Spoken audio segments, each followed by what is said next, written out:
bolingo na lukaki opesi na ye.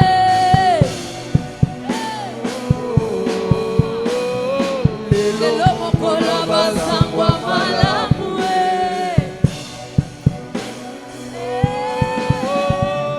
Lelo mokolo basangwa malamu e.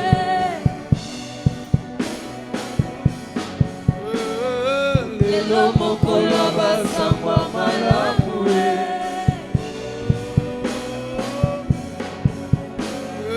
Lelo mokolo basangwa malamu e. Alléluia. Alléluia. Namoni pole na nzela nanga mikolo elekaki nazalaki na nkunda kolele sili nzambe azopesa lelo mokolo ya masangwa malamu.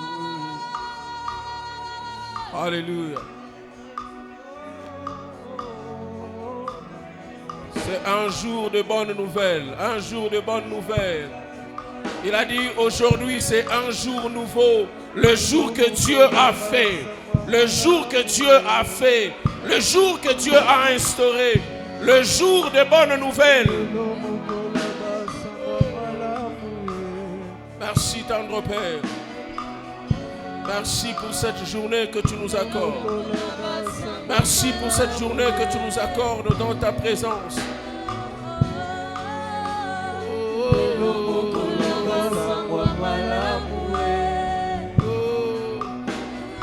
Alléluia.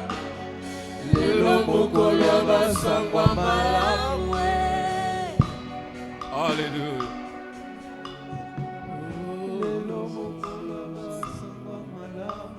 Ngai namoni pole anzela nanga mikolo elekaki nazalaki na mawa kolele sili nzambe azomona lelo mokolo basangwa malamu.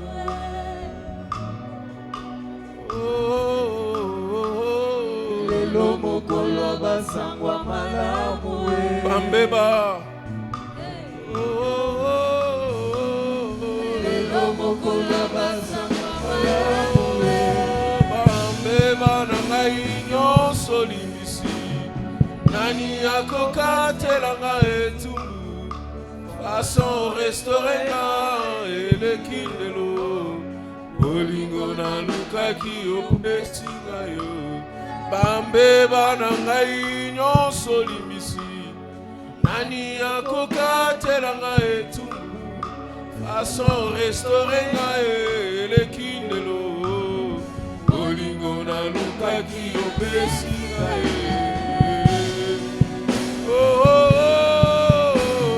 Lelo mokolo basangwa malamu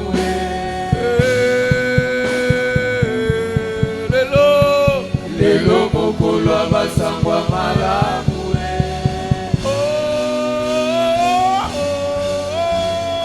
Lelo mokolo basangwa malamu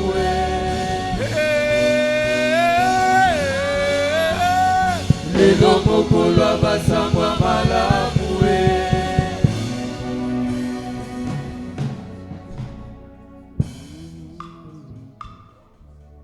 Seigneur, laisse que cette journée soit une journée de bonnes nouvelles dans tous les domaines. Ta parole est une bonne nouvelle. La grâce est une bonne nouvelle. Mais nous prions, tendre Père, que cette journée soit une journée de bonnes nouvelles dans tous les domaines, dans tout ce que nous allons entreprendre, dans nos entreprises, dans nos vies respectives. Que cette journée reste une journée de bonnes nouvelles. Merci pour ta parole, ô Dieu de grâce. Merci pour ta présence en ces lieux. Nous n'avons rien mérité. Tout ce que nous sommes et tout ce que nous avons, tu nous as accordé par la grâce. Merci pour ta grâce, tendre Père. Merci pour ton amour. Merci de nous donner le souffle de vie, mais de nous rappeler que nous avons aussi la vie éternelle en nous, en Christ. Merci, tendre Père, pour tout ce que tu fais et merci pour tout ce que tu donnes. Que la gloire te revienne pour le siècle de siècles. Père, nous te prions par le Saint-Esprit. Au nom de Jésus, nous disons Amen. Est-ce qu'on peut acclamer le roi de gloire? Acclame le Seigneur, acclame le Seigneur, acclame le Seigneur. C'est lui le roi, c'est lui le roi, c'est lui le roi, le maître des temps et des circonstances, celui qui tient toutes choses entre ses mains, celui qui maîtrise toutes choses. Il est digne de nos louanges, il est digne de notre adoration, il est digne de nos acclamations, il est digne de nos cris de joie ce matin. Il est digne de nos cris de joie ce matin. Il est digne de nos cris de joie ce matin. Il est digne, il est digne, il est digne. Gloire et louange à toi, Seigneur, maître des temps et des circonstances. À toi l'honneur, à toi la gloire, à toi la majesté. Honneur et louange à toi, toi qui sièges au milieu de la louange. Tu sièges, tu prends des bonnes décisions. Pendant que ton peuple t'adore, pendant que ton peuple te loue, tu prends des bonnes décisions. Tu sièges, tu sièges, tu sièges au milieu de la louange. Alors reçois nos acclamations ce matin. Reçois-les ce matin. À toi la gloire pour le siècle de siècles. Au nom de Jésus. Alléluia. Est-ce que nous pouvons saluer le voisin? Tu peux saluer le voisin. Partage la joie au voisin. Dis-lui bienvenue dans la maison de Dieu notre Père. Partage la joie de Dieu avec un sourire. Bienvenue dans la maison de Dieu notre Père. Alors dis maintenant à ton voisin, bon appétit. Dis-lui bon appétit. Alléluia. Que le Seigneur nous bénisse. J'aimerais nous inviter à lire un texte.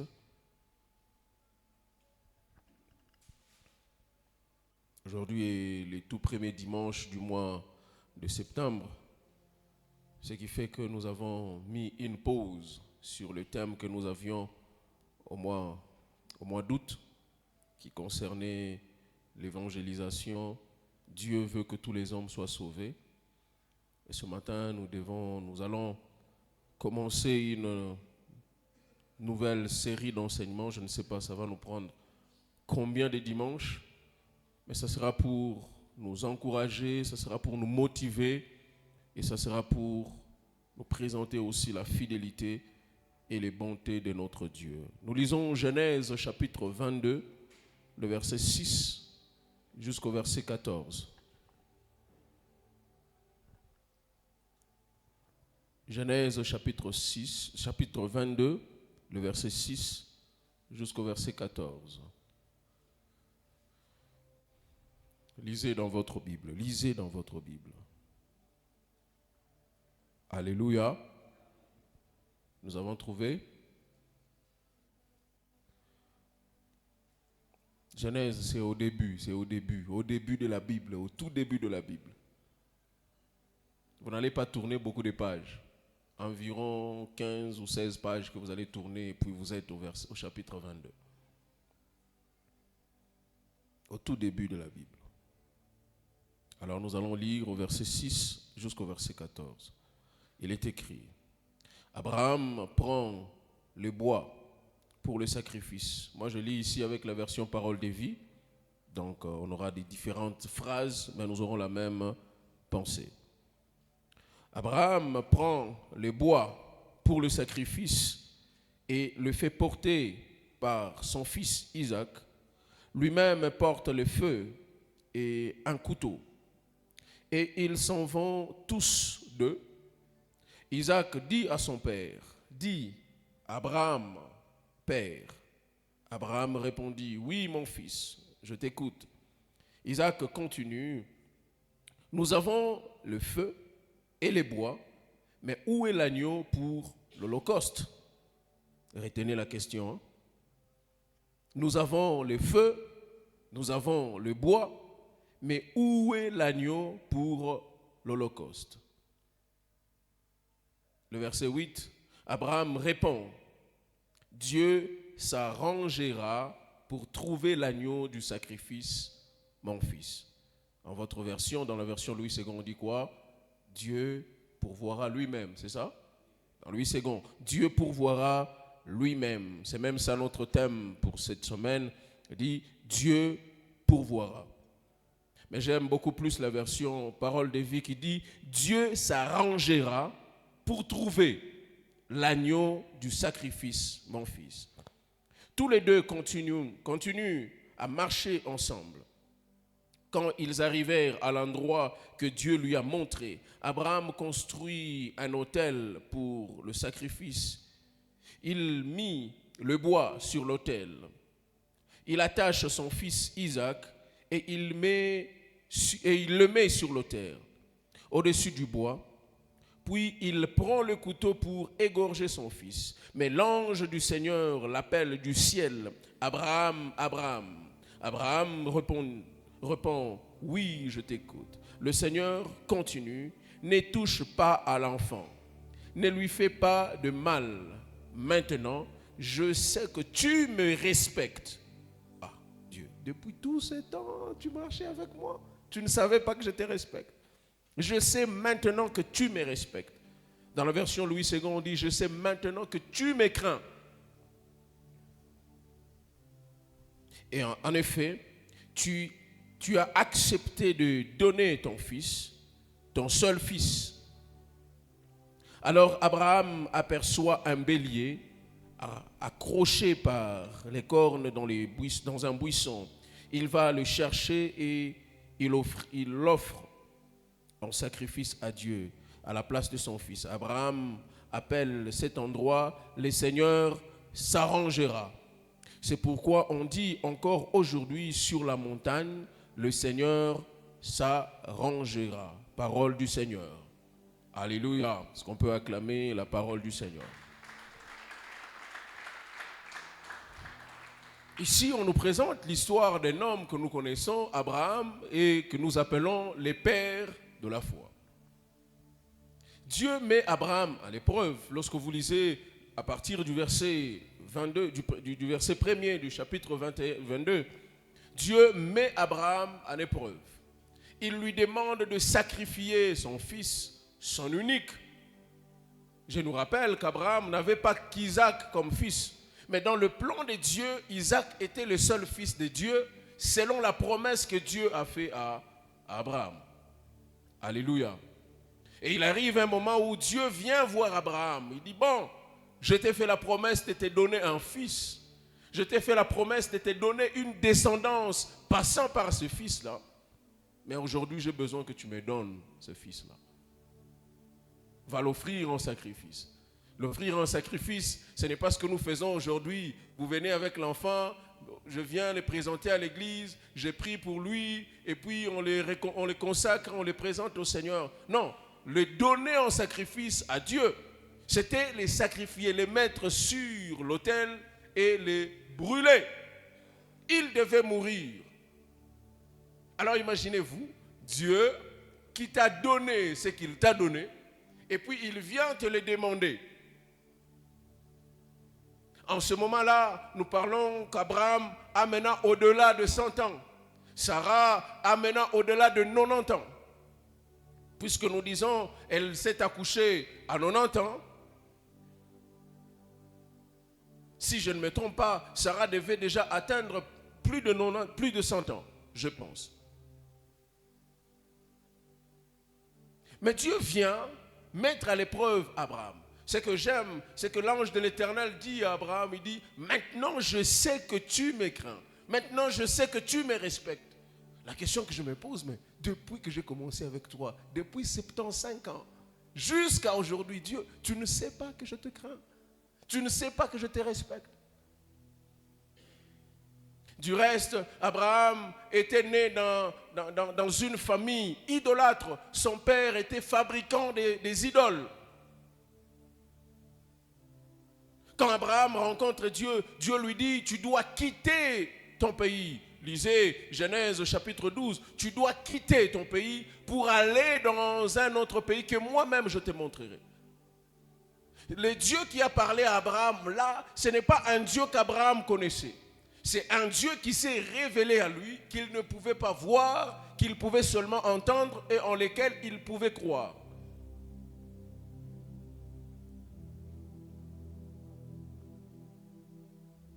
« 25 ans après, 25 ans d'attente de la promesse de Dieu, Dieu donne à Abraham ce qu'il lui a promis. Et quelques années plus tard, il vient lui demander, donne-moi ce fils-là en sacrifice. Alléluia. J'aime l'attitude d'Abraham pendant qu'il cheminait maintenant avec son fils, pendant qu'il était en train d'aller avec son fils. Il a réuni tout ce qu'il faisait. Il a réuni tout ce qu'il fallait. Lui qui connaissait ce qu'il devait aller faire à la montagne, il savait qu'il devait sacrifier son fils. Mais son fils lui pose la question, Père, je vois, tu m'as enseigné que pour faire l'holocauste, pour sacrifier à Dieu, il faut avoir le feu, il faut avoir le bois, mais il faut avoir aussi l'agneau pour l'holocauste. Mais de tout ce que je constate là, je vois le bois, je vois le feu, mais je ne vois pas l'agneau pour l'holocauste. Vous, à la place d'Abraham, qu'est-ce que vous allez dire? C'est toi l'holocauste. Je pars te sacrifier. C'est ce que vous allez dire. De peur que Isaac ne fuit. Parce que tout le monde devant la mort a toujours peur. De peur qu'il ne fuit. J'aime la réponse d'Abraham. Il dit, Dieu pourvoit. Alléluia. C'est même ça notre thème pour ce dimanche et pour les quelques autres dimanches. Dieu pourvoira. J'aimerais que tu te dises d'abord à toi-même, Dieu pourvoira. Alléluia. Dieu va pourvoir. La provision de Dieu ne dépend pas de ce que tu as et la provision de Dieu ne dépend pas de ce que tu n'as pas. Il dépend de ses propres ressources. Alléluia. Dieu dépend de ses propres ressources.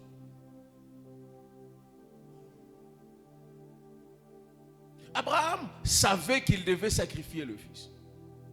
Mais d'un côté, la foi qu'il avait en Dieu, nous allons le voir plus tard, la foi qu'il avait en Dieu, il savait que Dieu qui m'a donné ce fils, il ne pouvait pas vraiment me faire ça. Mais j'obéis quand même à ce que lui a demandé. Je fais d'abord ce que lui a fait, ce que lui a demandé. Je lui donne d'abord pour voir ce qui va se passer. Je l'ai dit anticipativement, la Bible dit, Abraham a fait ça parce qu'il savait et il pensait que Dieu était capable de ressusciter les morts. Tu te poses des questions. Comment tu vas survivre? Comment tu vas vivre? Tu te retrouves peut-être à Cambove, tu n'as pas d'emploi, tu dois manger, tu dois te vêtir, tu dois vivre, tu dois. Même si tu es en train de travailler, tu te rends compte que le salaire que tu as ne parvient même pas à subvenir à tes besoins. La question que tu te poses, comment ça va se passer? J'aimerais te répondre ce matin, Dieu pourvoira. Alléluia. Tes insuffisances, c'est un champ d'action pour Dieu, pour qu'il répande sa provision dans ta vie. Là où tu manques de choses, c'est un champ d'action pour Dieu, pour qu'il manifeste sa provision dans ta vie. Certes, tu manques de choses. Certes, tu manques de soutien. Certes, tu manques des personnes qui peuvent te propulser, qui peuvent te donner ce que tu attends. Mais la nouvelle que j'aimerais te donner ce matin, c'est que Dieu pourvoira en ta faveur. Alléluia.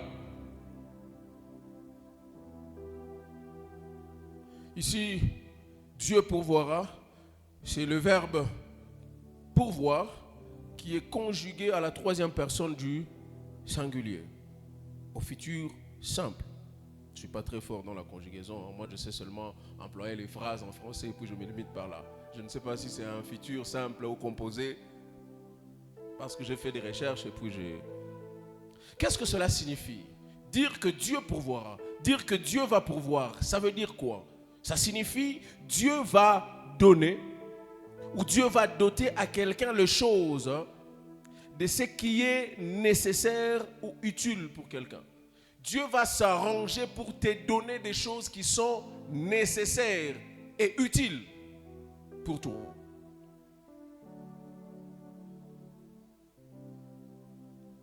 Moi, je travaille dans une station-service, je suis superviseur dans une station-service et dans notre station, nous avons des clients. Il y a des clients que nous appelons des clients provision et des clients crédit et des clients cash. Les clients cash, c'est celui qui vient, il paye cash et puis il part. Les clients crédit, c'est lui qui consomme et puis il va payer à la fin. Mais les clients provision, ce sont les clients que nous aimons. Pourquoi? Parce que eux, ils payent à l'avance. Alléluia. Autant de litres qu'il va consommer, il le paye en avance. C'est-à-dire, vous avez son argent en avance. Et automatiquement, même dans les services, il passe en priorité. Puisque vous avez déjà son argent, puisque vous devez honorer les contrats que vous avez avec lui, que vous puissiez manquer le produit ou pas, lui doit être servi. Vous devez trouver des solutions pour qu'il soit servi. Alléluia. Et ici, Abraham dit, Dieu pourvoira. Et cela signifie que Dieu donnera la provision nécessaire pour que dans le futur, tu ne manques de rien. Est-ce que quelqu'un me suit?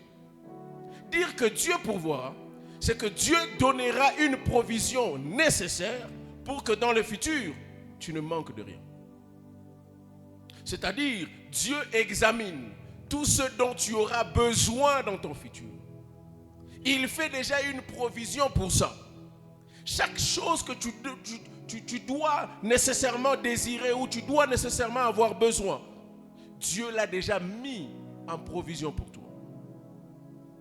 Ça s'est passé même avec Adam. Adam arrive dans un jardin dedans où il y a tout. Dieu a déjà tout déposé. Dieu a déjà fait une provision de tout ce dont Adam devait avoir besoin. Réalisez Genèse chapitre 1er, Genèse chapitre 2, vous allez vous rendre compte que Adam n'avait besoin de rien pour manger, pour boire, pour se vêtir. Il avait tout.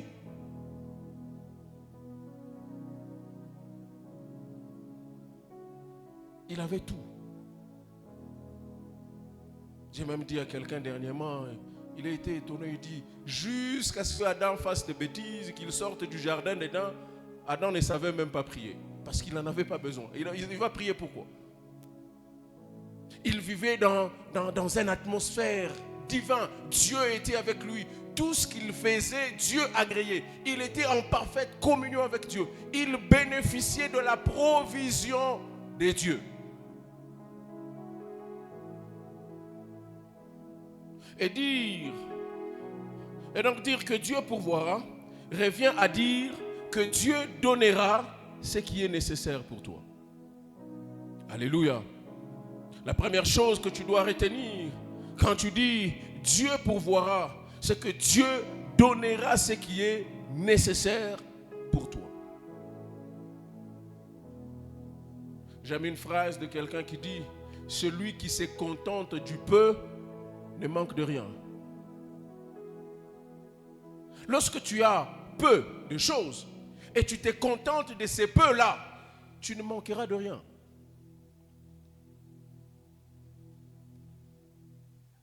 La première pensée, c'est que Dieu donnera ce qui est nécessaire pour toi. Dieu sait ce dont vous avez besoin. Il connaît vos attentes, il connaît vos besoins. Il vous donnera ce qui est nécessaire.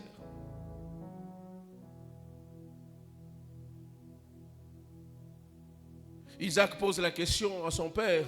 Nous avons le feu, nous avons le bois, mais où est l'agneau pour le sacrifice? Abraham répond dans la version parole de vie, Dieu s'arrangera pour trouver l'agneau.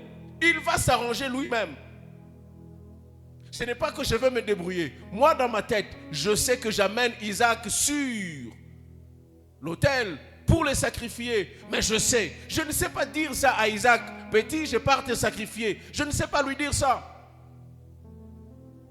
Je manifeste ma foi en lui disant, Dieu va s'arranger. En d'autres termes, humainement parlant, je vais dire, parce que Dieu ne se débrouille pas, mais pour nous faire comprendre, je vais dire, Dieu va se débrouiller pour que j'aie le sacrifice nécessaire et que je rentre avec toi à la maison. Dieu va s'arranger pour que j'aie le sacrifice que lui veut, mais en même temps que je rentre avec toi à la maison. Entre parenthèses, pendant qu'Abraham faisait toutes ces histoires-là, la mère de l'enfant n'était même pas au courant. Vous imaginez maintenant les problèmes. La dame qui a passé plus de 90 ans sans enfant. Et 90 ans après, elle a un enfant. 12 ou 10 ans après, cet enfant-là est sacrifié par son mari. Et Abraham rentre à la maison et il dit, bon, Isaac est où? Il dit, bon, je suis allé avec lui à la montagne. Dieu m'a dit qu'il fallait que je les brûle. Dans les termes clairs, il fallait que je les brûle en holocauste, en sacrifice. Vous êtes les mamans. Comment vous réagissez?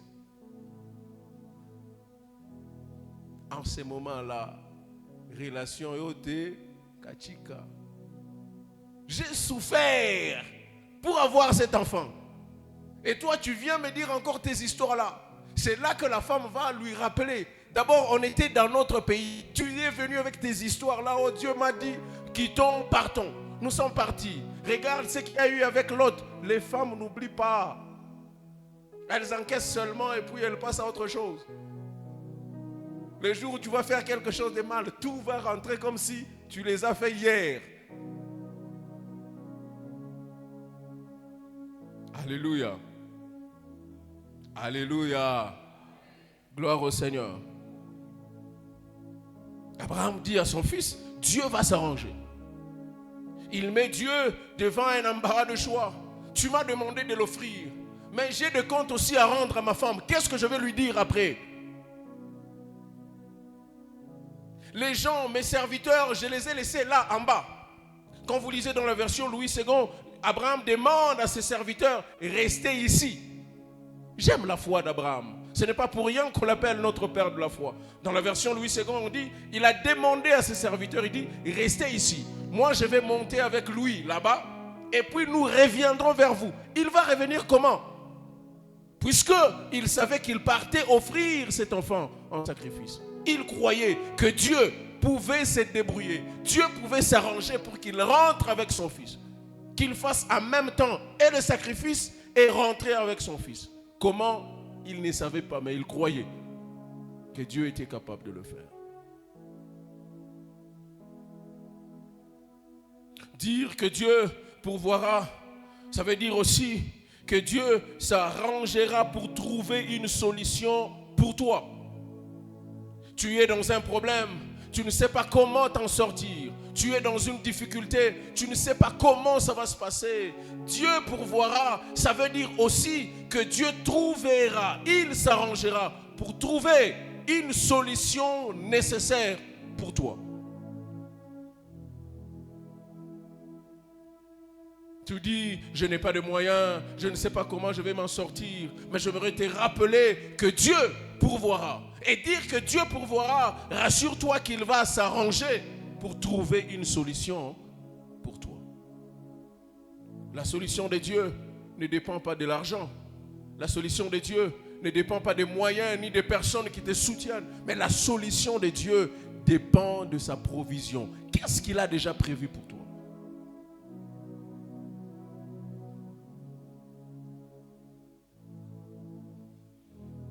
Et la troisième chose,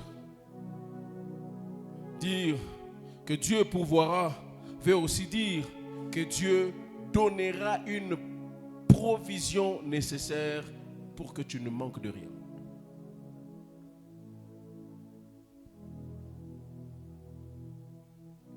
Non seulement il connaît ce que tu y as comme problème, il connaît ce que tu attends de lui. Non seulement il connaît ce que tu veux qu'il fasse, mais il te donne aussi une provision nécessaire pour que tu ne manques de rien.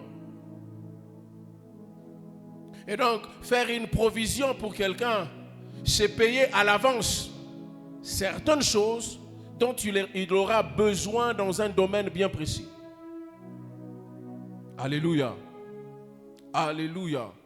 Faire une provision pour quelqu'un, c'est payer à l'avance.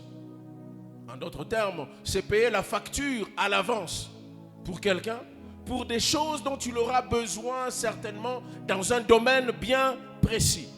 Pour qu'il ne manque de rien, on fait déjà la provision. J'aimerais dire à quelqu'un, nous parlons d'un Dieu qui nous a créés, celui qui connaît tout de nous, celui qui connaît nos besoins. Il sait tout ce dont nous aurons besoin, même demain. Tu ne sais pas ce dont tu auras besoin demain. Dieu sait tout ce dont tu auras besoin demain.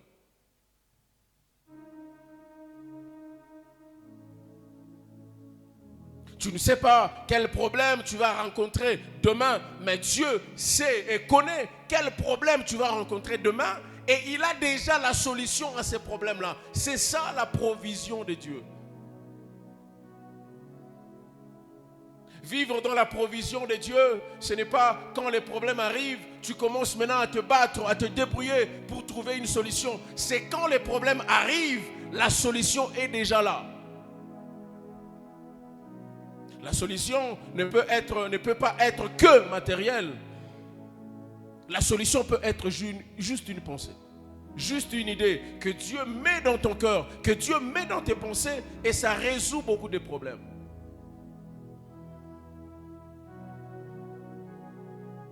Au-delà de faire de nous ou de nous donner une provision nécessaire, je prie que chacun d'entre nous soit une provision de Dieu dans cette génération. Je le proclame pour quelqu'un, que Dieu fasse de toi une de ses provisions ici sur la terre. À chaque fois que quelqu'un aura besoin de quelque chose, il se tourne vers toi sans l'espoir d'attendre des explications. Il sait que si je vois telle personne, j'aurai une solution. Je prie que tu sois une provision de Dieu ici sur la terre. Je le dis pour quelqu'un, ton amen n'est pas arrivé. Tu sois une provision de Dieu ici sur la terre. Que Dieu fasse de toi une provision et une bénédiction pour ceux qui t'entourent.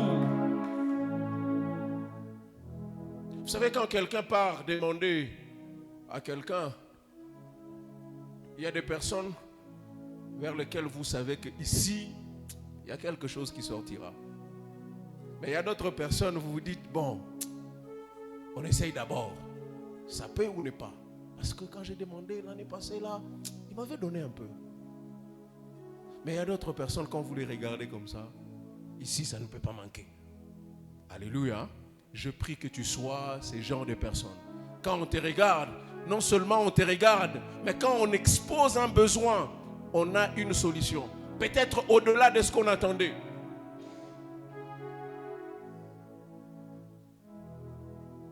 Rappelez-vous de ce que je nous dis toujours. La solution ne viendra pas toujours de quelqu'un d'autre. Dieu veut que tu sois la solution. Alléluia. Dieu veut que tu sois la solution. Et cela est ma prière pour quelqu'un ce matin. Alors ensemble, nous allons parcourir quelques vérités ce matin. Je ne sais pas si nous allons toutes les finir. En rapport avec la provision de Dieu, la première vérité que nous devons retenir ce matin, c'est que Dieu ne te demandera jamais ce qu'il ne t'a pas donné. Alléluia. Dieu ne te demandera jamais ce qu'il ne t'a pas donné. Genèse chapitre 22, le verset 1er, la Bible dit, après cela, Dieu veut voir si Abraham est toujours prêt à lui obéir. Il appelle Abraham. Abraham répondit, oui, je t'écoute. Dieu continue, prends ton fils, Isaac, ton seul, celui que tu aimes tant, va dans le pays de Moria et là offre-le en sacrifice sur une montagne que je te montrerai. Dieu ne te demandera jamais ce qu'il ne t'a pas donné. J'aimerais te dire aussi, toi aussi tu ne donneras jamais à Dieu ce que lui ne t'a pas donné. Alléluia. Ne donne jamais à Dieu ce que lui ne t'a pas donné. Puisque lui ne te demandera jamais ce qu'il ne t'a pas donné. Cela voudrait dire, tout ce que nous avons dans notre vie doit nécessairement venir de Dieu. Et tout ce qui ne vient pas de Dieu dans notre vie doit aller à côté de notre vie, doit laisser notre vie tranquille. Puisque si vous avez dans votre vie quelque chose qui ne vient pas de Dieu, alors ça vient de qui? Et ça fait quoi chez vous en tant qu'enfant de Dieu? Tu habites chez ton père, tu dépends de ton père. Tu reviens avec un nouveau téléphone. Surtout pour les dames, tu rentres chez ton père avec un nouveau téléphone. Un père responsable, il te demandera, tu as trouvé ça où? Puisque tu es sous sa responsabilité. Lui ne t'a pas donné. Aujourd'hui, si vous voyez nos sœurs qui habitent encore chez les parents, quand ils reviennent avec un téléphone. Ce n'est pas n'importe quel téléphone. On prend les téléphones, on les reconvertit en argent. C'est 15 fois les salaires de son père. Puis son père dit, tu as trouvé ça où? Pour un père responsable.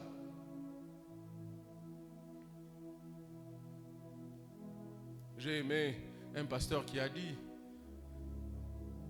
tu habites chez ton père, vous mangez déjà difficilement, vous dormez bizarrement, 4, 5 sur une même mousse, et toi tu reviens avec un iPhone.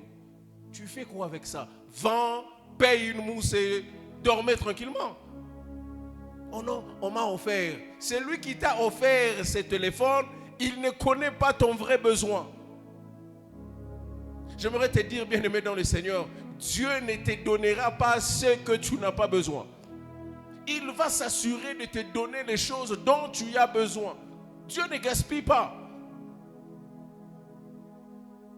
Dieu ne te donnera pas de moyens financiers pour que tu puisses les dilapider. Il ne gaspille pas.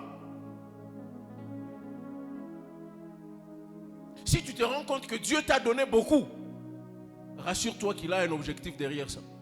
Rassure-toi qu'il y a quelqu'un dans le besoin. En te bénissant, toi, Dieu veut que tu ailles le bénir. Il ne te donne pas de l'argent pour qu'on puisse te chanter dans les chansons. Frère, Dieu t'a donné pour que tu sois une source de bénédiction. Alléluia. Généralement, les gens qui nous font des cadeaux, ils ne connaissent pas nos vrais besoins. Quelqu'un comme moi, tu viens, tu m'apportes un bouquet de fleurs. Je vais en faire quoi? Je vais mettre ça où? C'est bien, c'est beau. C'est peut-être une preuve d'amour, de respect, de considération. Ok. Après, je vais en faire quoi? La petite somme d'argent que tu as débrouillée là pour payer les fleurs, envoie ça sur mon téléphone. Ça va m'aider à autre chose. Plus tu ne connais pas le besoin de quelqu'un, et lorsque tu veux lui faire un cadeau, tu seras en train de tâtonner. Mais ici, on est en train de parler d'un Dieu qui connaît tout ce dont nous avons besoin, et il nous donnera précisément tout ce dont nous avons besoin. Dieu ne tâtonnera pas. Il dit, bon, cette année, je vais essayer de lui donner d'abord une chemise pour voir s'il en a besoin. Il sait que tu as besoin d'une chemise. Il te donnera non seulement une chemise, mais il te donnera des chemises. C'est ça la provision de Dieu. La provision de Dieu ne se limite pas à un salaire qui te fait mal à la tête. La provision de Dieu ne se limite pas à des petites choses qui restent et qui te dérangent dans la tête.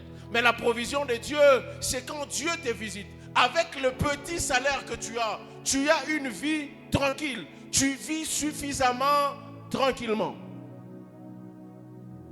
Tu ne te casses pas les yeux de la tête. Tu ne sais pas comment ça évolue, mais ça marche. Ça évolue. Pendant que les mêmes personnes qui n'ont même pas de responsabilités comme toi, ils touchent le même salaire, ils sont en train de se plaindre que ce n'est pas suffisant, mais ils te voient toujours heureux. C'est ça la provision de Dieu.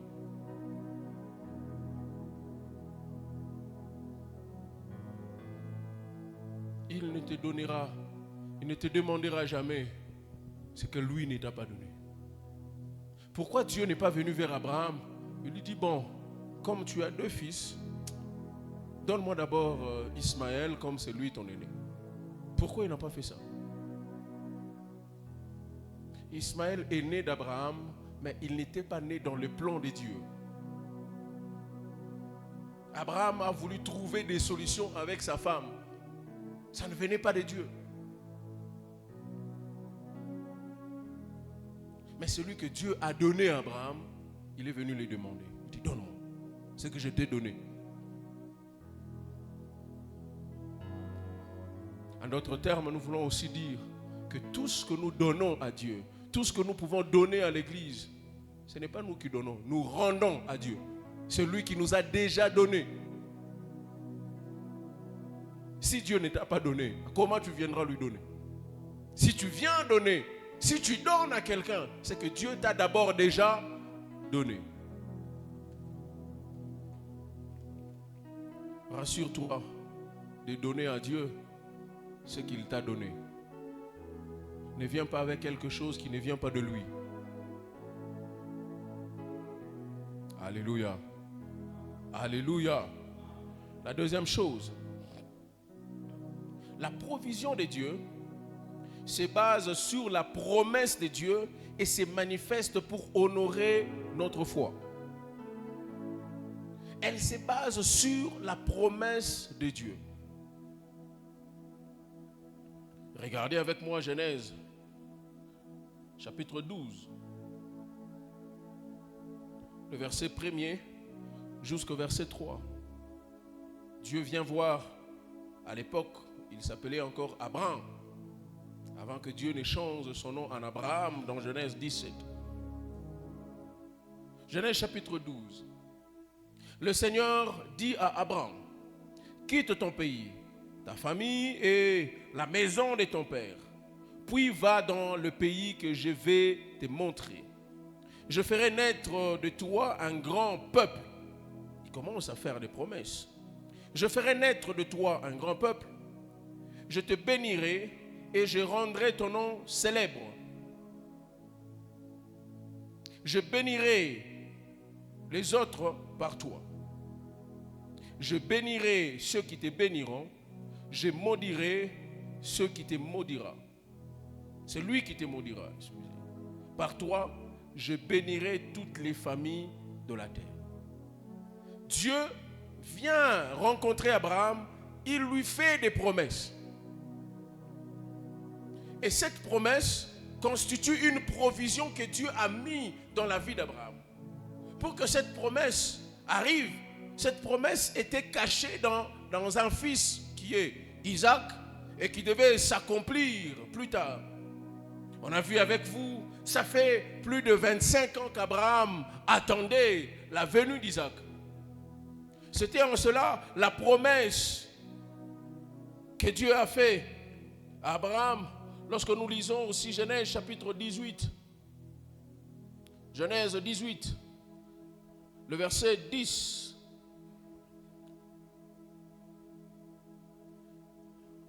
Genèse chapitre 18, le verset 10. Il dit, l'un des visiteurs dit, l'an prochain, je reviendrai sur toi à cette même époque et ta femme Sarah aura un fils. Dieu vient vers Abraham, il lui fait une promesse. Et cette promesse était basée sur les fils qu'il devait avoir. Toutes les promesses que Dieu faisait à Abraham étaient liées aux fils qu'il devait avoir. Parce que pour avoir une descendance, il faut avoir un fils. Pour qu'on parle d'une famille venant de toi, il faut que tu aies des fils, des filles qui viennent de toi et qui se reproduisent. Et donc les promesses que Dieu donnait à Abraham dans l'avenir étaient liées au fils qu'il devait avoir. Et lorsqu'il a le fils, Isaac, Dieu vient lui demander. Et je dis, la provision de Dieu se base sur la promesse qu'il nous a faite et se manifeste pour honorer la foi. Lisons Hébreux, chapitre 11, verset 17. Nous allons voir la foi qu'Abraham a manifestée.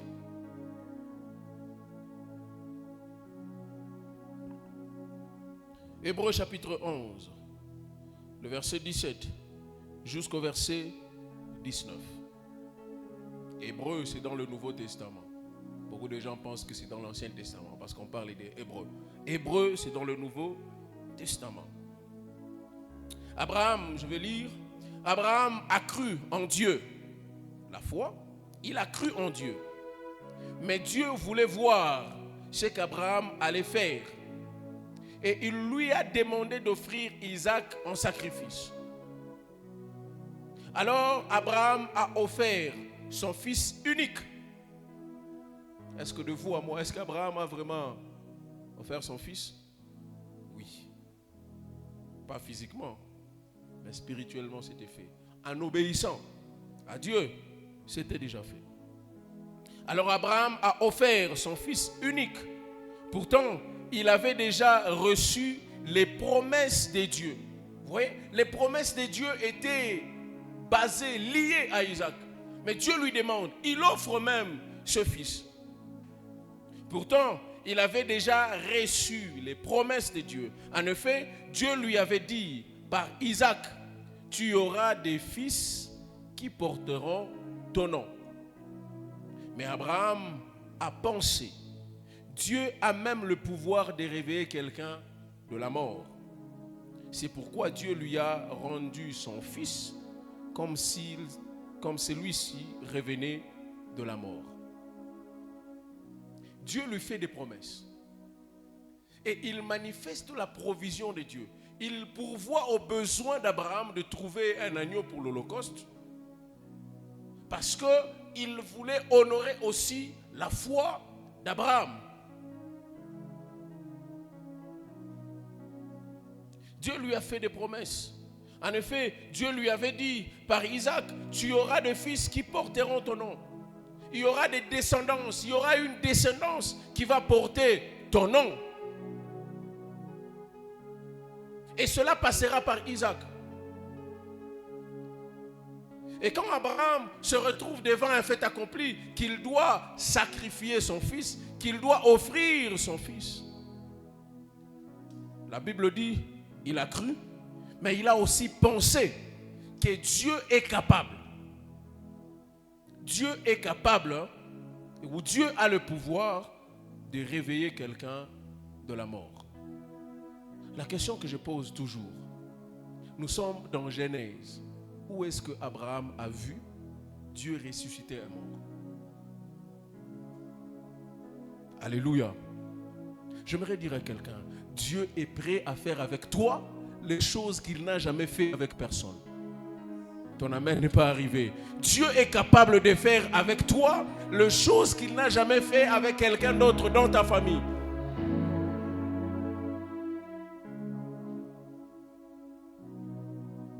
Abraham, tu penses, tu crois que Dieu est capable de ressusciter les morts. Tu as vu ça où? Tu es au début de la Bible, tu es au début de l'histoire. On ne nous montre pas une résurrection avant. Si les gens qui t'ont précédé dans le ministère ont échoué, je te proclame ce matin, je t'annonce ce matin, cela ne sera pas ton cas. Si les autres ont échoué, toi tu réussiras. Il y a des gens qui ont été limités devant toi dans les affaires. Ils n'ont pas atteint certains niveaux. Mais puisque toi tu bénéficies de la provision de Dieu, tu iras loin dans tes affaires. Je les proclame au nom de Jésus. Tu iras loin dans tes affaires. Tu iras loin dans ton ministère. Tu iras loin dans ton travail. Tu iras loin dans tes projets. Puisque tu bénéficies de la provision de Dieu. Les choses que Dieu n'a pas encore fait avec les gens, il peut les commencer avec toi. Alléluia. Alors ne te mets pas dans le lot de tout le monde. Ne pense pas que tu es comme tout le monde. Ne vis pas comme tout le monde. Ceux qui n'ont pas réussi, c'est leur problème. Mais toi, parce que tu bénéficies de la provision de Dieu, parce que tu vis dans la provision de Dieu, je t'annonce qu'il y a des choses que les hommes n'ont jamais vues, que Dieu va te montrer. Il y a des choses que les hommes n'ont jamais touchées, que toi tu vas toucher. Tu deviendras une référence pour beaucoup de gens. Si nous voulons réussir dans un domaine, allez voir tel frère, parce que c'est lui qui a montré le chemin.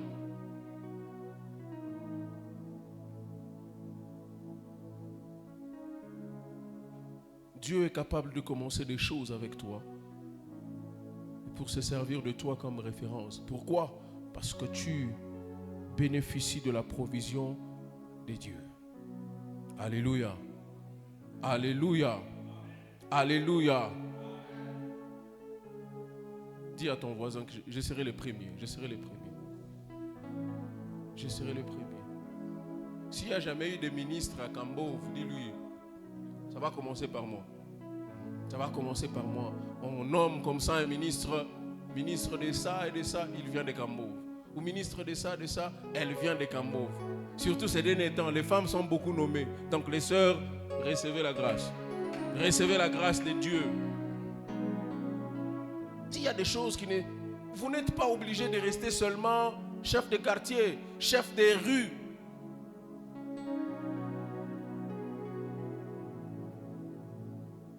Que Dieu commence de nouvelles choses dans une nouvelle dimension avec vous. Qu'on parle de vous différemment, puisque vous bénéficiez de la provision de Dieu. La troisième vérité, c'est que rien n'est impossible à Dieu. Rien n'est impossible pour Dieu. Genèse chapitre 18. L'ange annonce le message à Abraham. Il lui dit, bon, quand je vais venir, ta femme aura un fils. Même Abraham lui-même n'a pas cru. Il dit, oh, nous sommes déjà vieux. Sarah qui était dans la tente, la Bible dit, elle a souri. L'ange de Dieu lui dit, pourquoi elle a souri? Genèse chapitre 18, le verset 11 jusqu'au verset 14. Il est écrit, Abraham et Sarah sont vieux. La Bible les précise, ils sont vieux. Et Sarah n'a plus l'âge d'avoir des enfants. Est-ce que quelqu'un s'est dit ça? Je n'ai pas les moyens d'avoir ça. Je n'ai pas la possibilité d'avoir ça. J'aimerais te dire ce matin, rien n'est impossible à Dieu. Je disais que rien n'est impossible à Dieu. Il dit, Sarah n'a plus l'âge d'avoir des enfants. Sarah se met à rire dans son cœur et elle pense, hélas, je suis bien trop vieille. Mon mari aussi est vieux. Ça, c'est ce que nous savons. Est-ce que vous savez aussi que Dieu est capable de tout faire? Il dit, mon mari est aussi vieux. Est-ce que je peux encore avoir du plaisir? Alors le Seigneur dit à Abraham, Sarah a ri. Pourquoi donc? Pourquoi pense-t-elle vraiment, je suis trop vieille pour avoir des enfants? Est-ce qu'il y a quelque chose d'impossible pour Dieu? J'aime l'affirmation de l'ange de Dieu. Il dit, l'an prochain, quand je reviendrai chez toi, à cette même époque, Sarah aura un fils. Pas qu'il va avoir un fils, il aura déjà un fils. Je manque de moyens, je n'ai pas de parents, je n'ai pas de mari, je n'ai pas de femme, je n'ai pas de soutien, je n'ai pas ça. Ça, nous savons. Est-ce que tu sais que rien n'est impossible à Dieu? Alléluia. Rien n'est impossible à Dieu. Tu n'as personne pour te propulser. Tu n'as personne pour t'aider à obtenir cet emploi. Tu n'as personne pour t'accompagner dans un bureau pour passer ton test d'embauche. J'aimerais dire, Dieu est avec toi. Rien n'est impossible à Dieu. Avance avec foi.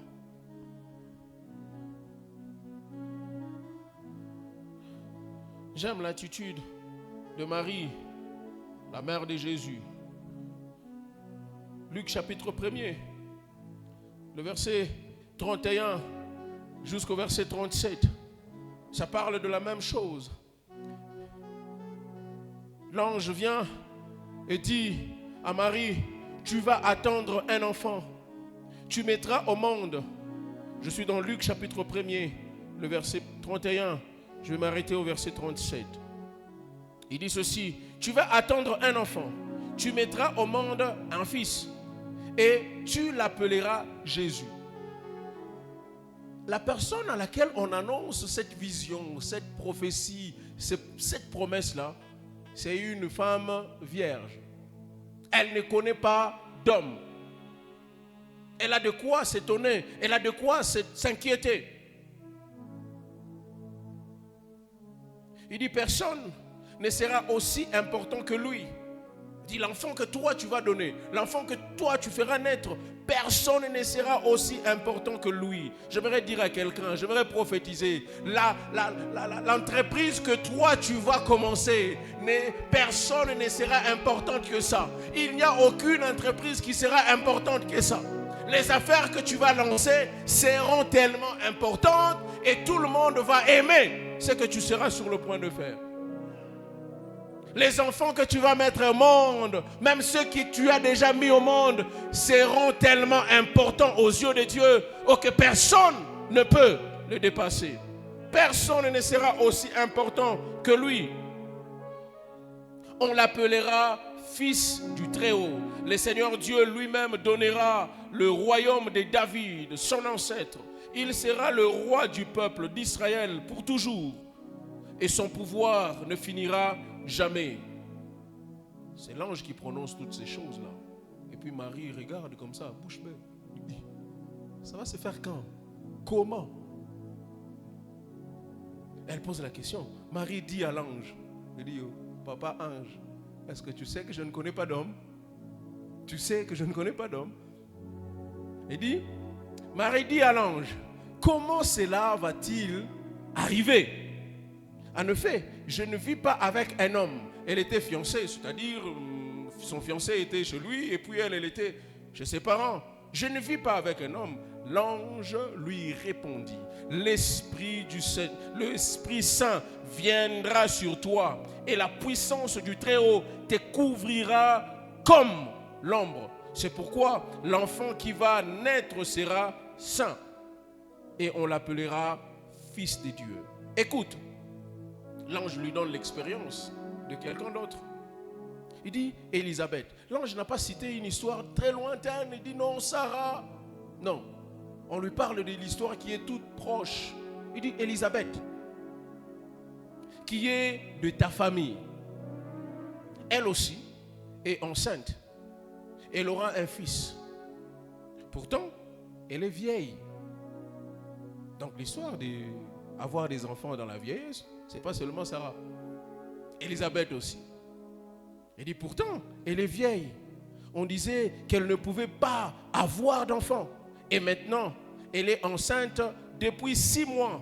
Le verset 37 que j'aime bien, il dit, non, rien n'est impossible pour Dieu. Quel que soit l'âge, quel que soit les temps que tu as passé dans la maladie, j'aimerais te dire, Dieu est capable de te guérir. Parce que rien n'est impossible pour Dieu. Quel que soit le temps que tu as passé dans le chômage, tu commences à douter même que tu auras la possibilité de travailler. J'aimerais te dire ce matin, j'aimerais t'encourager ce matin, rien n'est impossible à Dieu.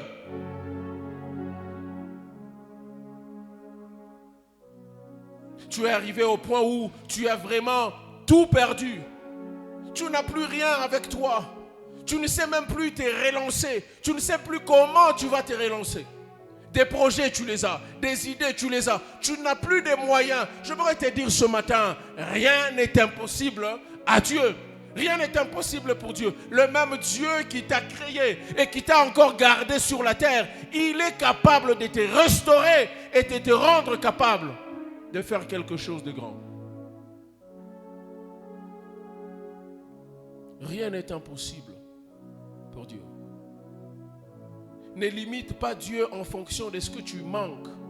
Ne limite pas Dieu en fonction de ce que tu n'as pas. La capacité de Dieu va au-delà de ce que toi tu n'as pas. La puissance de Dieu va au-delà de ce que toi tu as. Rien n'est impossible à Dieu. Qu'est-ce qui s'est passé avec Élisabeth? Élisabeth, son mari, c'était Zacharie, sacrificateur de son état. Lui qui partait dans le temple tout le temps, il priait. C'est aujourd'hui que ça commence à faire des problèmes. Si un pasteur n'a pas ça, si un pasteur n'a pas, il dit, ah, lui aussi, il n'a pas ça. Zacharie, sacrificateur de son état. Il partait dans les temples pour faire des sacrifices au bénéfice du peuple de Dieu. Je présume qu'il a passé tout son temps aussi à prier pour son problème, à présenter son problème à Dieu. Nous avons besoin d'un enfant. Tellement que le temps est passé, il a mis ça de côté. Il dit, bon, je vais carrément servir Dieu. Je viendrai avec les problèmes du peuple. Mais ces jours-là, bizarrement, pendant que Dieu était en train de se préparer d'entrer dans la chair, sur la terre, il devait avoir quelqu'un qui doit commencer, qui doit préparer le chemin pour Jésus. J'aimerais dire à quelqu'un bien-aimé dans le Seigneur, lorsque Dieu retarde quelque chose pour toi, ce n'est pas parce qu'il ne va pas te le donner. Il attend les bons moments. Rappelez-vous, si Jean-Baptiste était né dans les conditions normales, personne n'allait parler de lui. S'il était né dans les conditions normales comme tout enfant, c'était normal. Mais ce jour-là, son père, en train de faire son travail dans le temple de Dieu, c'est pourquoi on dit, c'est l'œuvre de l'Éternel, ton Dieu, qui te bénira. Pendant qu'il servait Dieu, Dieu ne lui a pas donné une réponse pour les autres. Ce jour-là, Dieu est descendu pour lui. L'ange lui dit, arrête ce que tu fais. Tu vas avoir un enfant. Il dit, papa, tout ce temps ici, j'ai prié. Maintenant. Il dit, bon, l'ange l'a menacé. Hein? Il dit, moi je me tiens devant la face de Dieu. Je te dis ce qui va arriver, ça va. À partir d'aujourd'hui, tu ne vas plus parler jusqu'à ce que la chose arrive. Il dit, je vais éviter là. Effectivement, pendant que les gens sont en train d'attendre les sacrificateurs qui doivent sortir avec des réponses, il sort avec des gestes. Il ne sait plus parler. Qu'est-ce qui s'est passé? Dieu l'a-t-il frappé à l'intérieur? Non, Dieu l'a béni à l'intérieur. Dieu ne l'a pas frappé. Il l'a béni et puis il l'a mis sur le banc de réserve. Attends, tu vas voir combien Dieu est capable. Ne blâme pas Dieu lorsque tu ne trouves pas ce que tu cherches d'abord. Il sait quand est-ce qu'il va te le donner. La Bible dit, il fait toutes choses bonnes en son temps. Ne soyez pas pressés d'avoir ce que vous voulez. Est-ce que vous avez consulté le timing de Dieu? Ce que vous voulez, c'est bien, mais qu'est-ce que Dieu veut pour vous maintenant? Ce n'est pas parce que vous aimez tellement votre enfant qu'il vient, qu'il vous demande, maman, donne-moi d'abord le couteau. Et que parce que tu l'aimes, tu prends le couteau, tu lui donnes. Tu ne sais pas ce qu'il va en faire. Regardez avec les enfants. D'ailleurs, j'en ai fait l'expérience hier. Par mégarde, je prends les enfants, on sort de la maison. Ils s'en foutent de ce que j'ai dans la poche ou pas. On entre dans un supermarché. Ils choisissent ça. Et moi, je n'avais pas d'argent sur moi. Heureusement, gloire à Dieu. Les dieux qui sait pourvoir. Je rencontre une sœur de l'église pâturage avec laquelle nous faisons les bétades là-bas. C'est elle qui a payé la facture. Les enfants s'en foutent. Ce n'est pas parce que vous les aimez que vous devez leur donner tout ce dont ils ont besoin maintenant là. Dieu nous aime. Il fait les choses selon son timing. Quand le temps de Dieu est arrivé, Élisabeth a eu un fils. Marie a eu son fils selon le plan de Dieu. C'était étonnant d'avoir une vieille femme. On entendait seulement parler de Sarah. Il dit, donc ce n'est pas seulement des vieilles choses. Même maintenant, ça peut arriver. Et quand elle s'est accouchée, on attendait maintenant qu'on va donner le nom de l'enfant. Celui qui doit donner le nom de l'enfant, c'est le père. Mais le père ne parle pas. On lui donne un morceau de bois pour qu'il écrive le nom de l'enfant. Déjà, les gens ont commencé à se disputer. Non, il va s'appeler Zacharie comme son père. Il va prendre le nom. Et puis, il écrit le nom Jean. Il dit, ça veut dire quoi ça?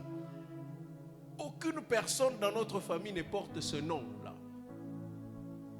C'est là que sa bouche s'est déliée. Il a commencé à parler. Il va s'appeler Jean. Parce que Dieu a fait grâce. C'est ce que veut dire Jean. Dieu veut dire Dieu a fait grâce. Dieu n'est pas obligé de passer par les chemins de tout le monde. Dieu n'est pas obligé de te donner ce qu'il a déjà donné à tout le monde. Il a quelque chose bien prévu pour toi, spécialement. Rappelle-toi seulement que rien n'est impossible à Dieu. Rien n'est impossible à Dieu. Toi qui désespères, tu ne sais pas comment demain sera, ne t'inquiète pas. Rien n'est impossible à Dieu. C'est que les médecins ont échoué. Ils ne savent pas donner des solutions. Eux-mêmes, ils te disent, mais pour ton cas ici, nous recommandons ça entre les mains de Dieu. Effectivement, ils ont raison. Seul Dieu peut résoudre ces problèmes-là. Et quand Dieu va résoudre ces problèmes, ils vont se rendre compte qu'ici, seulement Dieu. C'est arrivé plusieurs fois, quelqu'un qui part à l'hôpital, il n'y a pas de solution, il vient, on prie, et puis il rentre à l'hôpital, le médecin lui demande, tu pries où? Parce que ce qui se passe là, nous, on ne comprend plus rien. Rien n'est impossible à Dieu. Il peut permettre que certaines choses arrivent juste pour démontrer sa gloire et sa puissance. Ne te plains pas. Alléluia. Ne te plains pas. La quatrième vérité, pour terminer ce matin, c'est que Dieu nous a tout donné en Jésus. Notre provision, c'est Jésus. Alléluia. Non seulement Dieu nous donne la provision, non seulement Jésus nous donne tout. Dieu nous donne tout en Jésus, mais Jésus est notre provision.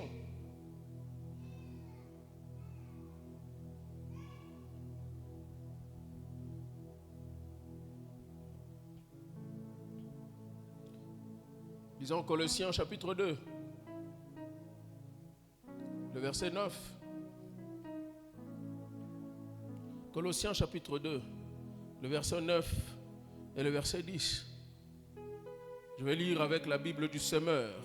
Il dit, car c'est en lui, c'est dans son corps qu'habite toute la plénitude de ce que Dieu, de ce qui est en Dieu. Et par votre union avec lui, vous êtes pleinement comblés.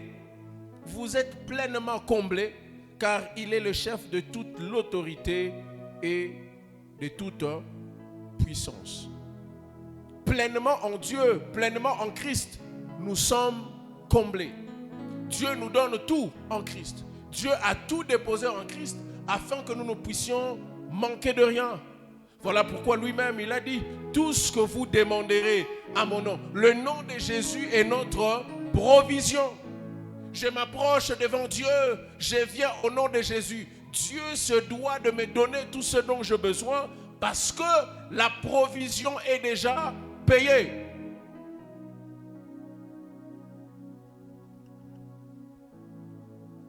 La provision est déjà payée. Personne n'a le droit de me réclamer quoi que ce soit. Dieu a déjà tout payé. Christ a déjà tout donné. Jean chapitre 14, le verset 13 et le verset 14, il est écrit, tout ce que vous demanderez en mon nom, je le ferai. De cette façon, le Fils montrera la gloire du Père. Si vous me demandez quelque chose à mon nom, je le ferai. Si vous me demandez quelque chose à mon nom, je le ferai. Le nom de Jésus est notre provision.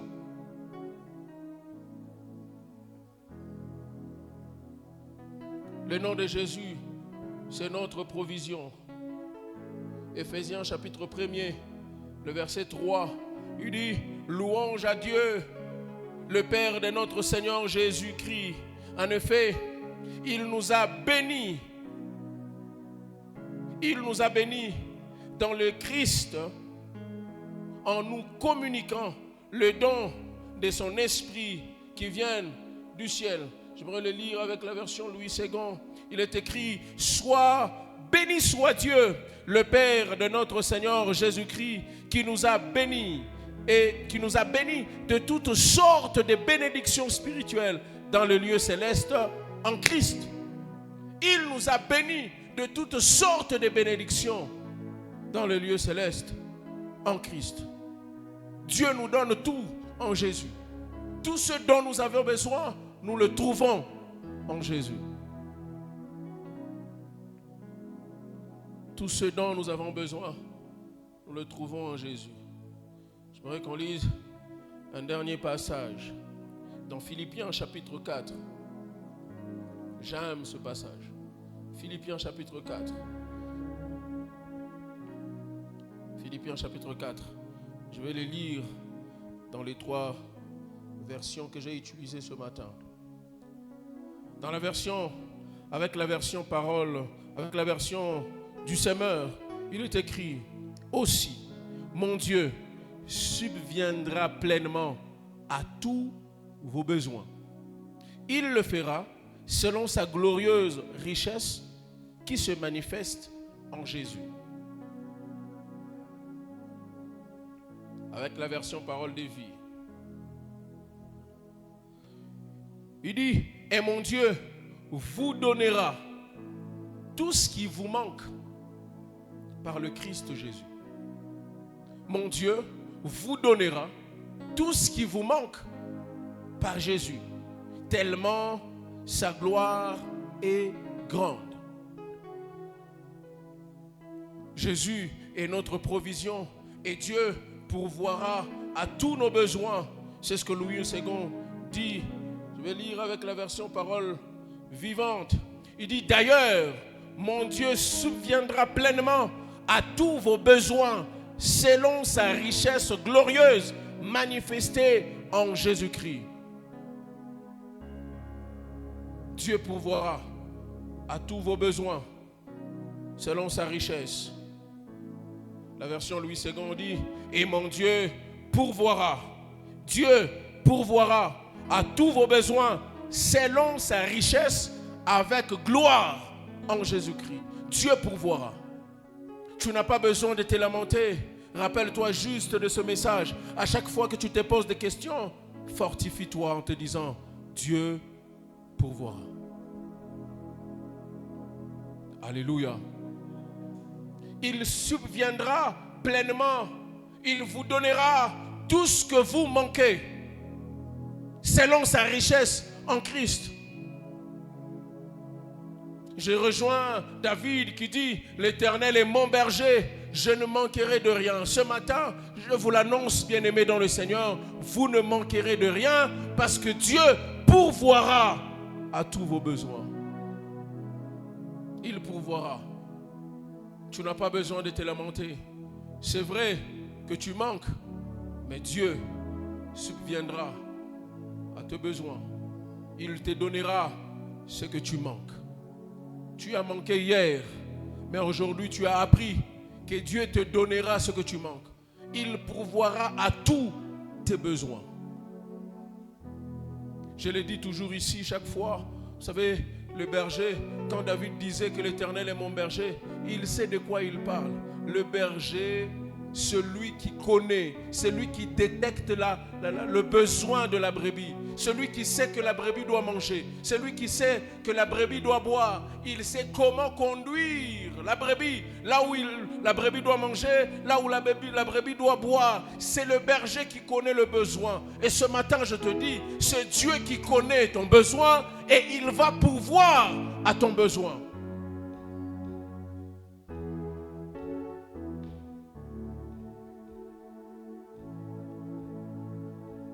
Il y a un passage qui me vient à l'esprit.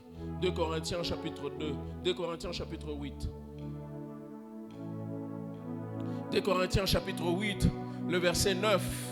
Regardez la grâce, regardez la bonté de Dieu. 2 Corinthiens chapitre 8, le verset 9.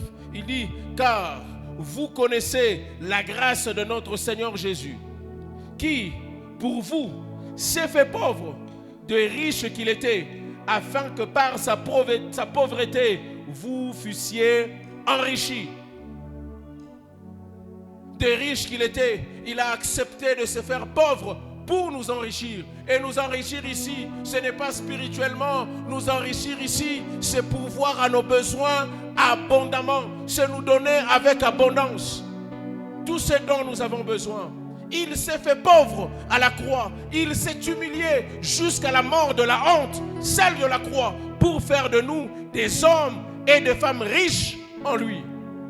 La richesse ici n'est pas seulement spirituelle, mais la richesse ici est aussi matérielle. Il s'est fait pauvre pour que tu sois riche. Pas n'importe quel riche. Riche selon Dieu. Riche en Christ.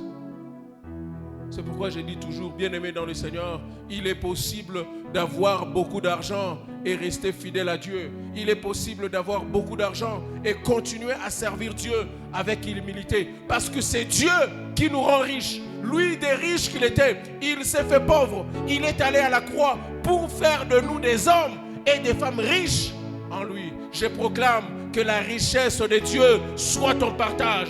Que la richesse de Dieu soit ton partage dans tous les domaines. Que la richesse de Dieu soit ton partage. Que la richesse de Dieu soit ton partage dans ta santé. Que la richesse de Dieu soit ton partage dans la vie de tes enfants, dans ton travail. Que la richesse de Dieu soit ton partage. Que tu ne manques de rien puisque l'Éternel est ton berger. Que tu ne manques de rien. Que tu ne manques de rien. Puisque l'Éternel est ton berger. Pendant un petit moment, j'aimerais que nous puissions prier. Que cette parole devienne palpable dans notre vie. Incline ta tête en prière. Dis à Dieu, Seigneur, je crois que tu vas pouvoir. Laisse-moi vivre dans ta provision. Laisse-moi vivre dans ta provision. Laisse-moi vivre dans ta provision. Élève ta voix, bien-aimé, prie. Élève ta voix, prie. Seigneur, laisse-moi vivre dans ta provision. Je veux vivre dans ta provision. Ça fait longtemps que j'ai marché dans l'ignorance. J'ai manqué de choses. J'ai manqué de choses. Mais ce matin, je viens d'apprendre, je viens de comprendre que tu pourvoiras à mes besoins. Tu t'es fait pauvre des riches que tu étais pour que je devienne riche. Ça suffit. Le manque d'argent dans ma vie, ça suffit. Que je sois riche abondamment, financièrement, spirituellement. Que je sois riche abondamment.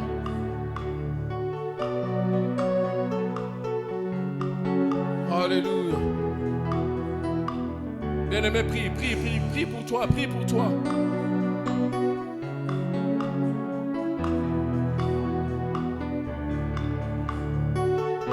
Alléluia, alléluia, alléluia, alléluia.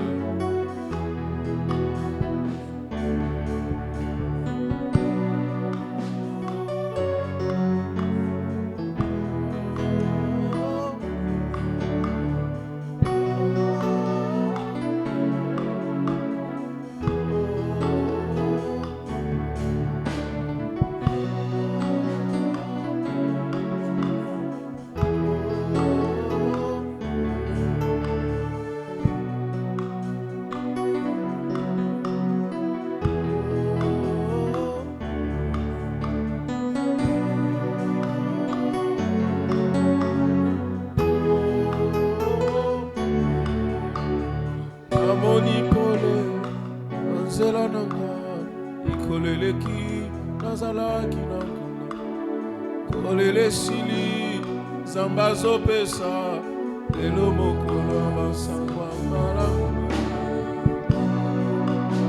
lelo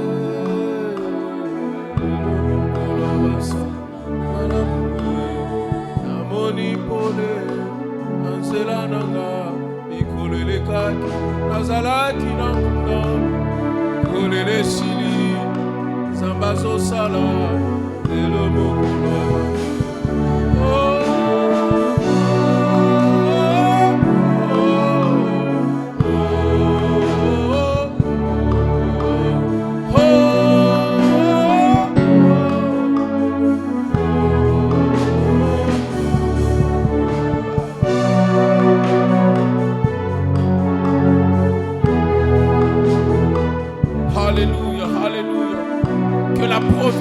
Dieu soit ton partage. Que la provision de Dieu soit ton partage. Finis les manquements. Finis la sécheresse. dans tous les domaines. Fini le manquement, fini la sécheresse dans tous les domaines. Je les proclame. Dans ton travail, la provision de Dieu. Dans ton travail, la provision de Dieu. Dans ta vie, la provision de Dieu. Que tu ne manques de rien au nom de Jésus. Que tu ne manques de rien au nom de Jésus.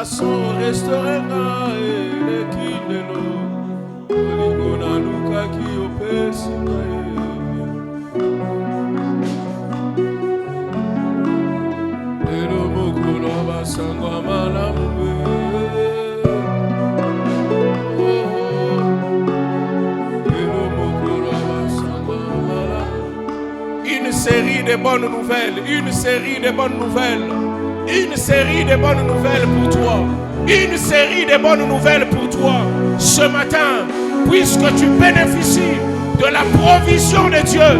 Une série de bonnes nouvelles pour toi, une série de bonnes nouvelles dans ta santé, une série de bonnes nouvelles dans tes entrailles, une série de bonnes nouvelles dans ton travail, une série de bonnes nouvelles dans ta maison, une série de bonnes nouvelles dans ta famille, au nom de Jésus, au nom de Jésus, au nom de Jésus, au nom de Jésus.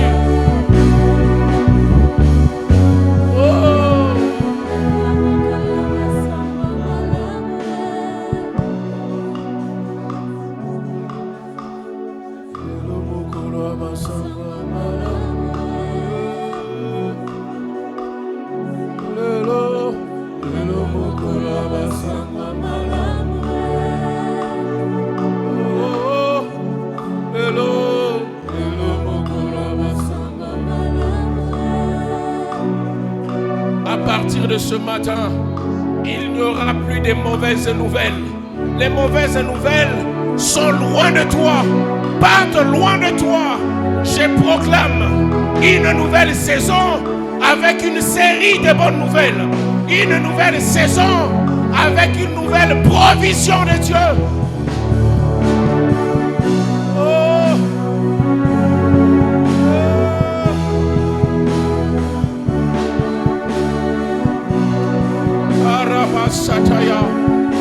Proclame, proclame, proclame, proclame.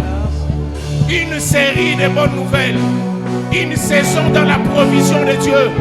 Dieu pourvoira là où tu es limité. Dieu pourvoira là où tu es limité. Dieu pourvoira. Dieu donnera ce que tu manques.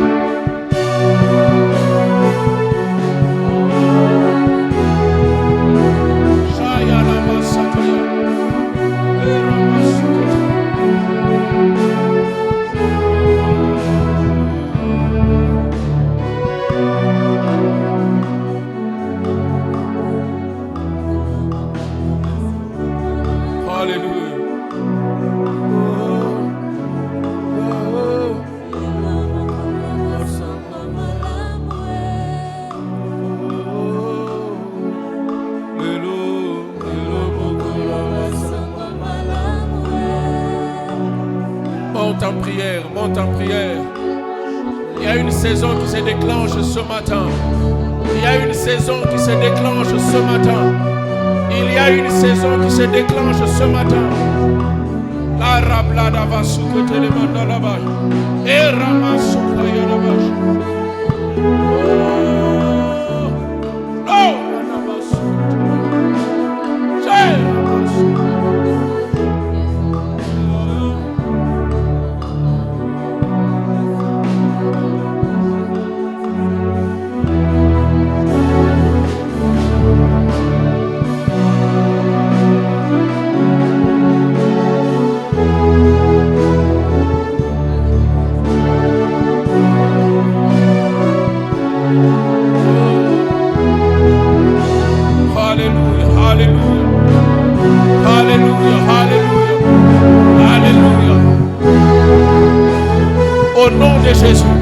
J'active la provision de Dieu. La provision de Dieu dans ta santé. La provision de Dieu dans ton travail. La provision de Dieu dans ta maison. La provision de Dieu dans tes affaires. La provision de Dieu. Au nom de Jésus. Tout ce que vous demanderez à mon nom, je le ferai. Tout ce que vous demanderez à mon nom, je le ferai. Tout ce que vous demanderez à mon nom, je le ferai. Parce que des riches que j'étais, je me suis fait pauvre pour vous enrichir.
Zambazo sala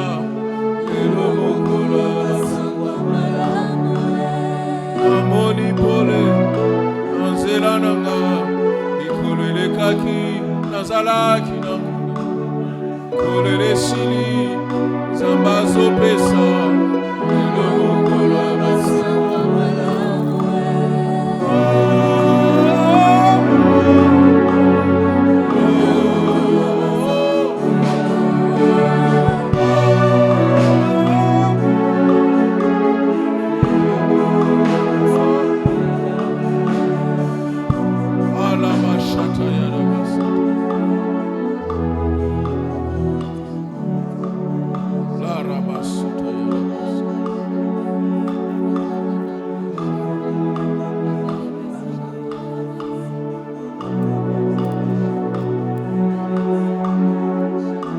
Des blocages tombent, il y a des blocages qui tombent.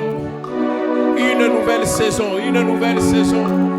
dans la provision de Dieu. Une nouvelle saison dans la provision de Dieu. Aucune limite. Aucune limite. Tout ce que tu feras te réussira. Au nom de Jésus. Tout ce que tu toucheras te réussira. Au nom de Jésus. Les affaires que tu entreprendras réussiront au nom de Jésus.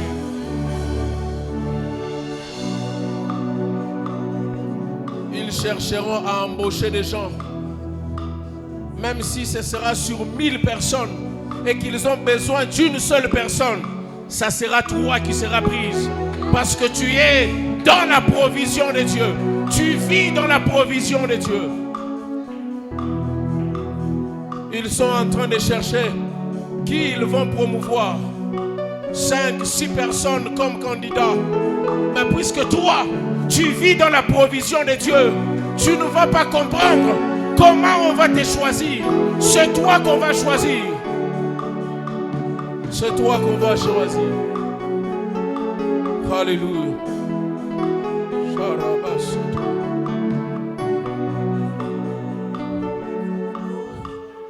Père, je te prie, au nom de Jésus, je crois que tu pourvoiras. Abraham l'a dit parce qu'il pensait que Dieu était capable de ressusciter même le mort. Lui, il n'avait jamais vu Dieu ressusciter des morts. Que dire de moi qui a déjà vu le paralytique marcher, les morts ressusciter?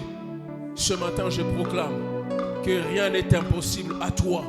Laisse-nous vivre ta provision divine dans tous les domaines de notre vie, au nom de Jésus. Que la provision de Dieu soit notre partage dans la santé, dans le travail, dans les affaires, dans la vie de nos enfants, dans la vie de nos femmes et de nos maris. Père, que la provision de Dieu soit visible et soit notre partage. Tu es notre berger et nous ne manquerons de rien. Tu pourvoiras à tous nos besoins. Tu donneras ce que nous avons manqué. Autrefois, nous avons manqué. Mais à partir de maintenant, non seulement tu vas nous faire vivre dans la provision, tu feras de nous ta provision ici sur terre. Les gens auront besoin de gens, c'est vers nous qu'ils viendront, parce que nous sommes la provision de Dieu. Pourvois aux besoins de ton Église, au nom de Jésus. Père, nous te prions par le Saint-Esprit. Au nom de Jésus, nous disons Amen et nous acclamons le Seigneur. Acclame le Seigneur, acclame le Seigneur.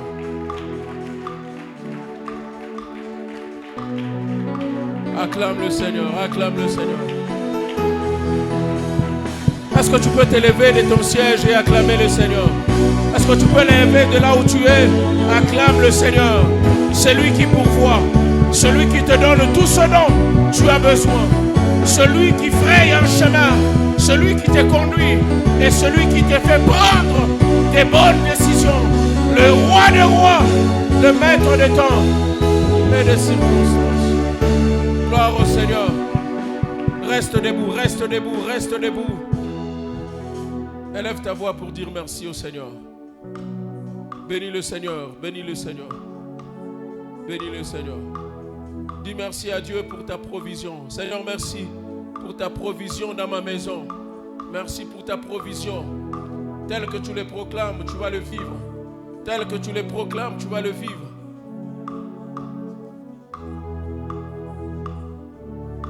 Le manquement ne sera plus ton vocabulaire. Tu ne manqueras de rien. Seigneur, merci. Que la gloire te revienne pour ce que tu fais et pour ce que tu donnes. Au nom de Jésus. Gloire à toi, Seigneur. Alléluia. Nous disons Amen. Et nous acclamons le Seigneur pendant que nous nous asseyons, pendant que nous nous rasseyons. Nous acclamons le Seigneur.